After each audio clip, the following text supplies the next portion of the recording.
Hello everyone, my name is Deadwolf and welcome back to another video. Today I'm going to be reacting to more Extinct Zoo videos, and today we're going to be watching the most brutal human deaths ever discovered.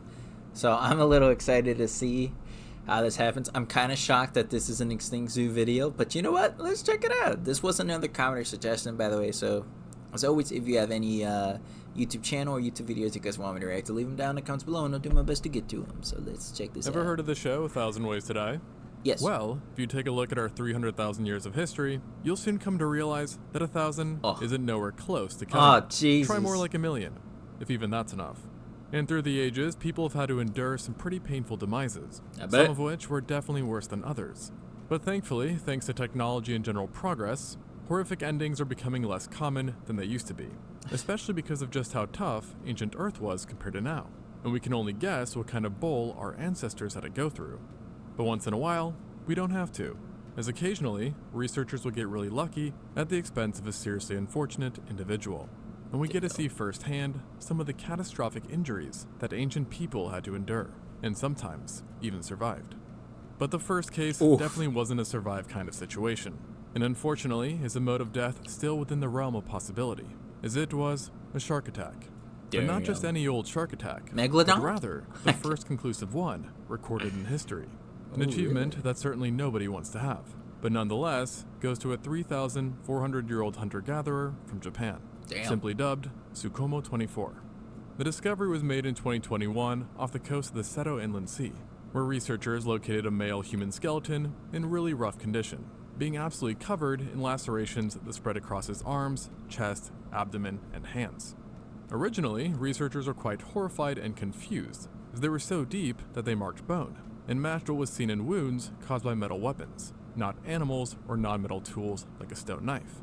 What's more is that they weren't just looking at a few cuts, and not even a dozen or two, but instead over 500, 790 to be precise. Damn! And what made everything all the more weird was that the man had belonged to the Jomon culture, in which metalwork was absent, meaning it wasn't some deranged serial killer that had caused this with a metal weapon. Therefore, they took another look at the injuries, and noticed this time around that they were V-shaped and identical to those seen in modern-day shark attacks. This, in conjunction to his location, which was on an archipelago, led to the conclusion that a large tiger shark or great white had killed him, and it really did a number on him during the attack, administering multiple injuries that were fatal within their own right, including the fracture or tearing of every rib, the evisceration of his chest cavity and abdomen, and to top it all off, multiple dismemberments, which included both his feet and left hand. These missing extremities also helped to tell researchers that the poor bloke was alive in the initial attack, since he likely used his hands and feet to defend himself, during which they were then bit off. This got rid of the possibility of the whole thing being a scavenging event as opposed to an attack, but led to a new question of why the shark had attacked him in the first place, as it was his left leg that bore the most deep bites, heavily implying an unprovoked ambush attack. And the answer was hidden in his bizarre final resting place. Opposed to being found at sea, as one would expect, or in a place that was once submerged, the victim was found in a traditional burial site, and his bodies did not show signs of being in the water for long, meaning that he likely wasn't alone at the time of the attack. And given that the Jomon people were exceptional fishers, the current belief is that a group of people had gone out on a boat to catch fish. At some point during the fishing excursion, the unlucky man had left the boat and got into the water to perhaps spearfish or to simply bring up a catch, not knowing that the spilled blood in the water had attracted a shark, which then swiftly attacked him. That's very unfortunate. He was in danger and under attack. The others that were with him then came to the rescue and pulled him up, but it was already too late, and the only thing they could do was bury him, as he likely died well before reaching the shore. Now, if you're planning a trip to Japan, don't panic quite yet. Yes, there are still sharks there now, but the situation was much dicier back then, with a number of known shark teeth implying that their populations were significantly higher than they are now. And this is also reflected by the Jomon culture, which features multiple art pieces that depict various sharks, namely hammerheads and tiger sharks. So it's likely that attacks were much more common back then. Now clearly, this particular incident had a rather regrettable ending, but not all horrific injuries ended so poorly, as sometimes ancient humans not only survived traumatic wounds, but even thrived afterwards, as best showcased by the world's oldest known amputation, which dates back to 31,000 years ago. For a long time, researchers had been well aware that amputations occurred before modern medicine, but previously, the oldest known case was only 7,000 years old, involving a Neolithic farmer from Europe. So everyone was pretty excited when in 2020, a group of scientists stumbled upon a much older specimen in Borneo that bore signs of a successful amputation. The individual in question was found in the Liang Tibo cave, and notably was missing its left leg and foot. At first, there was an idea that it was lost in some traumatic accident, which then possibly killed the individual. Yet researchers noticed that not only was the wound extremely clean, but it was also healed and seemed purposeful. And the rest of the leg was partially withered and child-sized, while the specimen overall was clearly a young adult, making an amputation as a child the likeliest scenario. Now, because this took place over 30,000 years ago, painkillers were probably absent, and the amputation would have occurred with a sharpened stone tool. And yet somehow, the ancient surgeon not only managed to finesse their way around veins, arteries, nerves, and tissue, but kept the area completely free of infection, a feat still impressive by modern standards, as some studies report an infection rate of up to 40% after major amputations. Damn. And the prehistoric... I think what I learned is that modern day doctors fucking suck. I'm kidding, goddamn. individual went on to survive into adulthood, only dying in their 20s from something unrelated and currently unknown. But now, this all begs the question, why did they need an amputation in the first place? A possible idea is that it had something to do with the area that they lived, as the terrain surrounding the cave is extremely rugged, elevated, and littered with large rocks and cliffs. Therefore, the person could have taken a particularly nasty fall or got hit by a rock that mangled their leg to the point that amputation was necessary. And while it's thought that they survived for nearly a decade after the incident, it would not have been easy, as they still needed to navigate a mountainous area with just one leg. And therefore, they must have relied quite a bit on others for care, demonstrating one of the earlier cases of human compassion. But alas, we also know that humans in the past, and present for that matter, can be quite cruel. And you'd know this all too well if you saw my recent video about the Neolithic bottleneck. That was a period of unusually cruel violence, which could be downright horrifying to say the least. And one of the worst cases of it was seen in the girls of St. Paul Troy, Chateau, France. This grisly discovery involved 3 women who were found buried together back in the 80s, but dated to about 5,500 years ago. And only recently did scientists unveil that a cruel sacrificial ritual had taken place. Jesus. In total, 3 victims were found, and yet 2 of them were buried in very contorted positions and stuffed into very tight spaces, while being completely covered by heavy grindstones, likely meant to keep them down and from moving, signifying that these 2 had been buried alive and against their will. No. Furthermore, the positions of their arms and legs suggested that while decayed now, a rope had at some point not only bound them, but tied their legs to their necks, That's causing them fucked. to involuntarily strangle themselves, and coincidentally, mirroring a torturous killing tactic sometimes used by the Italian mafia, named hell no. incapacitamento. Oh. However, while mafias do it today for revenge against traitors, these Neolithic murders were some sort of agricultural sacrifice, as they were buried in a structure that mimicked a silo grain, and the third woman was buried on top of them, unbound, and above the stones, presumably for symbolic purposes. The location was also quite peculiar, as it was built in a way that during the solstice, the sun would shine directly onto the silo. So in other words, whoever was behind this was quite twisted, yet unarguably well organized. Now, a less organized, but more strange and rare killing took place not so long before this. However, this incident occurred on the other side of the world, and involved the only known prehistoric sapien to be found in a tar pit, the La Brea Woman. In case you didn't know, Los Angeles is home to the La Brea Tar Pits, which is actually an active paleontology site that has served as a predator trap for tens of thousands of years, as animals who got stuck in the sticky tar would in turn attract many unknowingly doomed carnivores. And it is believed to be up to 50,000 years old. And through the years, paleontologists have recovered thousands of iconic Ice Age specimens, like direwolves, ground sloths, saber-toothed cats, American lions, mammoths, mastodons, and then... Hold up. We have lions? I did not know American lions were a thing. That kind of blows my mind, I'm gonna be honest, guys. primates. Or rather, a primate. To be specific, a lone woman. Believed to have been between 18 to 30 years old at death, the La Brea Woman is a well-preserved skeleton that consists of cranium, mandible, and postcranial material. In life, she likely stood around 4 feet 10 inches, or 1.5 meters tall, and lived some 10,000 years ago. or based on her dentistry, she sustained herself on a diet heavy in stone ground meal that apparently led to tooth issues and could have caused quite a bit of pain in life. But putting all that to the side, the biggest issue obviously had to do with her being buried in a tar pit. You see, this was quite odd, as Paleo-Indians were definitely well aware that such a pit was dangerous and best to be avoided, which led researchers to suspect that she had a rather nefarious helping hand in ending up there. Damn. And upon further examination, they did indeed find that her jaw had actually been broken, while her skull had been fractured and possessed a small hole in it, indicative of a powerful strike, and not one that came from an animal, but rather from a quote-unquote fellow human. Damn. Which, if accurate, would make her LA's oldest known murder victim, given the age of the skeleton. And though highly debated, it's been hypothesized that given the location, that she had belonged to the Chumash people. Yet why she was attacked is not known, nor if the attack came from her own group, over personal discourse, or if it originated from a hostile party that was looking for resources, and potentially viewed her as a threat. Additionally, even though her wounds were almost 100% guaranteed to be fatal, given the level of medicine at the time, it's not clear if she had died first and then was dumped in the tar pit, or if she was thrown in there while wounded, but actually died from sinking under and suffocating in the tar. Damn. Now obviously, neither are good ways to go. And honestly, I'm not sure if I'd rather get bonked or drown. And unfortunately though, we know that definitely happened with another specimen, who is now known as the first modern human that we know of to have drowned. Oh shit. And ironically, he did so in one of the driest places on Earth, the Atacama Desert. This harsh and unforgiving region is found in Chile, and is perhaps the oldest desert on the planet, meaning that at any rate, this Neolithic man who dated to 5,500 years ago still lived in the area when it was absolutely bone dry. Yet his body was found in a round stone structure on top of seashells, which does kind of make sense because he lived on the coast, meaning that water was accessible.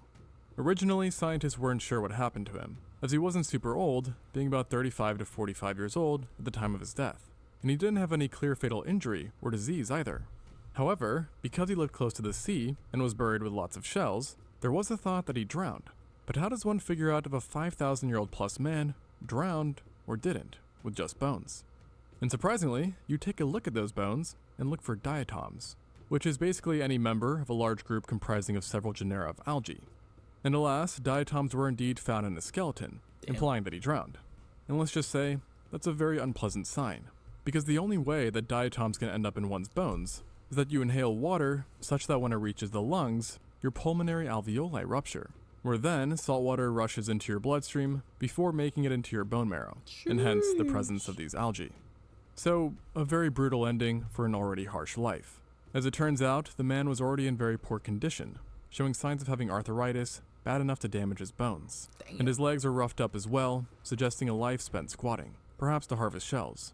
While his arms and shoulders were further messed up, reflecting a life rich in swimming, rowing, and harpooning, which matches the assumption that he was part of a coastal community. And you know, just for a cherry on top, he also appeared to be extremely iron deficient, an ailment that was chalked up to a severe tapeworm infection, which can be common in mishandled fish. And just to make everything a tad bit more tragic, it turns out that he did not die alone, but with 3 others. Damn. Another male, an adult female, and even one infant. Oh no. Radiocarbon found that all 4 had died at the same time. But how, you might ask? Well, they lived in a very seismic area, and so it's believed that an earthquake and then a subsequent tsunami is what did them in. Damn. But what's rather peculiar is that when they tested the rest of the skeletons for diatoms, they found none, heavily suggesting that unlike the man, they had not drowned. And so now, while it's still possible that an earthquake had killed them from the non-drowning related dangers, it is now less likely that a tsunami and earthquake is what did them in. And the current hypothesis is that the man just accidentally drowned, maybe while diving down to forage, while the others just happened to die around the same time and location from other causes. After all, the Atacama Desert was and is a very grueling place, Fair. where it can be hot, cold, and very, very dry. Although it should be said that Earth back then was also just in general tough, disregarding location, and sometimes we humans made it more painful than it already was and had to be. I mean, just take a look at this guy, or this girl, or really any of the other 38 humans found in France with holes in their skulls. Jesus. What you're looking at is not a mass murder crime scene or even Bones? warfare, but rather a poor attempt at surgery, also known Damn. as trepanning, which, as the skulls show, involved drilling a hole into one's head, and was perhaps Homo sapiens' first widespread surgery, unfortunately. The site in France specifically dates to about 6500 BC, making it one of the oldest, if not the first cases of trepanning that we know of. But it was by no means isolated, and multiple sites have been found with evidence of this strenuous procedure, supplying us with an abundance of brutal fossils, with some studies even suggesting that up to 10% of all Neolithic people underwent this treatment, if you can call it that. And in the French site, it was closer to 33%. And given the super high rate, you'd assume it was pretty safe. But no, it's about what you'd expect from drilling a hole in your head. And less than 40% of the skulls showed any signs of healing, meaning more than 60% died, with the main ways of death likely being infection, blood loss, and of course, trauma to the brain if the surgeon went too deep. And even if they were in the metaphorical clear, healing was no joke, often taking several months for the area to close up. And even then, it was likely you'd still feel awful. Plus the fact you had to endure the surgery itself, which definitely took place with no painkillers or anesthesia. Now, to do the surgery, it's thought that sharpened stone knives, or in some cases even seashells, were used to carry out the procedure, and people at virtually every age were found having done this. And so looking at the widespread nature of this procedure, you might ask, what was the purpose of this? Well, basically anything, according to some. Potential reasons included spiritual purposes, treatment for epilepsy, relieving head wounds, which were more common at the time, courtesy of ourselves, or it could have been done for something as simple as a headache. So basically, if you wake up in ancient times and you have a throbbing migraine, best to keep that to yourself. And perhaps surprisingly, or maybe unsurprisingly, this surgery remained popular for quite some time, and actually is still carried out today, just with a bit more precision and only done in select cases. Not to mention, we now have much better management for the procedure and pain. And speaking of pain, that's something we seem to have left behind too. Of course, it's still a thing, but I more mean that life used to be so much more harsh and agonizing due to lesser technology. I mean, just ask the girl of Uchtdormor, affectionately known as Mura by some. She is an Iron Age specimen that is also a bog body. In other words, a human that was found and sometimes naturally mummified within a peat bog. And just in case you're wondering what that is, it is a wetland that has accumulated peat, surprise surprise, and other decayed organic material. Now Mura was originally located in the year 2000, and her founders actually thought that she had been a girl that went missing after visiting a club many decades before. But after doing some testing, they realized that she was in reality a 1,000-plus-year-old skeleton who had lived in Iron Age Germany, and despite only being around 17 to 19, had endured more pain than most in their lifetime. Damn. Just about every bit of her body had some sort of damage to it. And even looking at it as a whole, researchers concluded that she must have led a life of intense physical labor, probably consisting of carrying heavy loads like water jugs as she routinely navigated through the marshlands. Then her head had not one, but two severe fractures that had healed over, demonstrating brain injuries that might have come from attacks by hostile people or even people within her own community, with her shape reflecting blunt impacts. And we do know that head trauma and violence were a bit more common during the Iron Age, but at any rate, she definitely survived that specific ordeal. Yet she likely suffered from frequent headaches and potentially other neurological symptoms. And it really seems like she couldn't catch a break, because she also appeared to have a benign tumor at the base of her skull that likely just compounded on her already existing headaches, while also causing a curvature in her spine, leading to back pain and chronically inflamed legs, which was severe enough to alter her bones. And while her own body seemed to be against her, so did the environment, as there were further signs that during harsh winters, she endured frequent periods of sickness and in her childhood had chronic malnutrition, reflected by the unusual morphology of her bones. So in other words, each day would have been a challenge for her, even if she didn't have to do anything, let alone survive during the Iron Age. And she clearly did not last long, because even 19 was considered below the life expectancy, which at that point hovered at around 26 years old.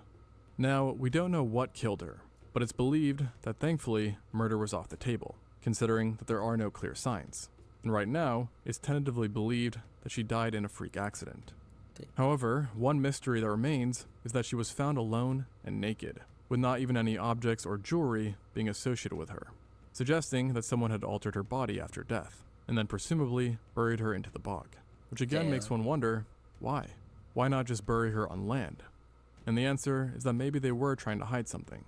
And sadly, not even in death did Moore get a break, as when she was recovered back in the day, it was done accidentally after a machine had scooped up her remains, but not before ripping them into 100 different pieces that needed to be stitched back together. Damn. So with that example alone, I think we can conclude that life can really just be dang hard, which is a fact shared by what is currently the first known victim of the plague, a 5,000-year-old hunter-gatherer from present-day Latvia. He showed signs of having died around the age of 20, and likely did so after being bitten and infected by a rodent. Oof. That unassuming bite would one day come to doom him, as it happened to be laced with a bacteria that humanity knows all too well, Yersinia pestis.